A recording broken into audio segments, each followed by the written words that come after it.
இப்ப மேஷராசினியர்களை பொறுத்த வரைக்கும் உங்களுக்கு உத்தியோகத்துல வந்து நிச்சயமா ஒரு முன்னேற்றம் இருக்கு, வருமானத்துல முன்னேற்றம் இருக்கு. அது தவிர நிறைய பேருக்கு பாத்தீங்க அப்படின்னா இடம் மாற்றம் நிச்சயமா உண்டு.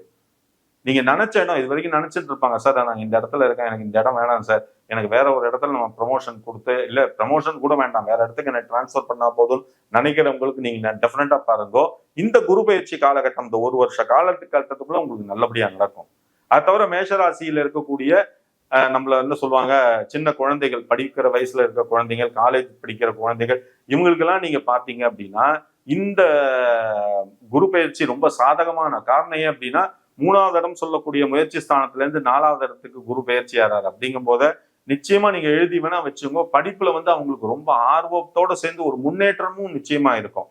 நிறைய பேர் வந்து +2 முடிக்க போறாங்க, +2 முடிக்க போறோம், நம்ம வந்து அடுத்தது என்ன கோர்ஸ் நீங்க எடுக்க போறோம்னு ஒரு டயலமால இருப்பீங்க. அதுக்கு உண்டான அந்த சாத்தியக்கூறு உங்களுக்கு நல்லபடியா கிடைக்கும். ஓகேங்களா? டெஃபினட்டா வீட்டுல பாத்தீங்கன்னா சந்தோஷத்துக்கு குறைவே இருக்காது நிச்சயமா.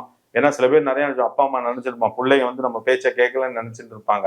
நிச்சயமா இந்த குரு பெயர்ச்சிங்கிறது உங்களுக்கு சாதகமான காலகட்டம் தான். மேஷராசி நேயர்களை பொறுத்த வரைக்கும் ரொம்ப ரொம்ப சாதகமான காலகட்டம் தான்.